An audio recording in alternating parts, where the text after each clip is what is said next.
দেড়-দুই দশক আগেও বাংলাদেশের খেজুর আমদানির প্রায় পুরোটা নির্ভর ছিল মধ্যপ্রাচ্যের উপর।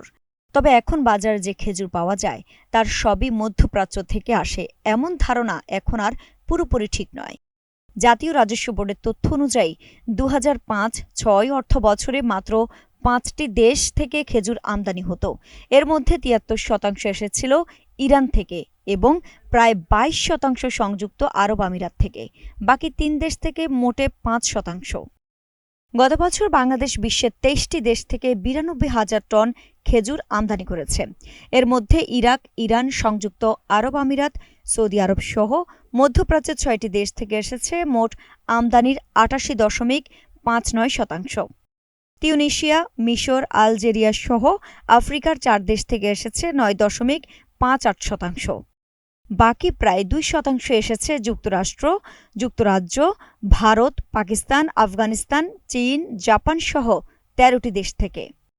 বাংলাদেশে যুক্তরাষ্ট্র থেকে প্রথম খেজুর আমদানি হয় ২০১৫ সালের ১৮ অক্টোবর।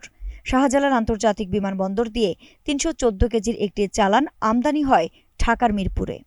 ২০১৫-১৬ অর্থবছরে ৫টি চালানে মোট ৮৪৪ কেজি খেজুর আসে।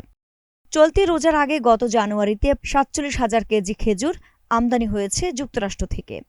আগে যুক্তরাষ্ট্রের খেজুর রপ্তানির গন্তব্য হিসেবে বাংলাদেশের নাম উল্লেখযোগ্য ছিল না, কিন্তু আমদানি বাড়তে থাকায় পরিস্থিতি বদলে গেছে। যুক্তরাষ্ট্রের আন্তর্জাতিক বাণিজ্য কমিশনের তথ্য অনুযায়ী ২০২৪ সালের দেশটির খেজুর রপ্তানির গন্তব্যের তালিকায় বাংলাদেশ ২৮তম স্থানে উঠে এসেছে। ২০২৫ সালে ৯ ধাপ এগিয়ে ১৯তম স্থানে পৌঁছায়। আইরিন হাসান, নাগরিক প্রতিদিন।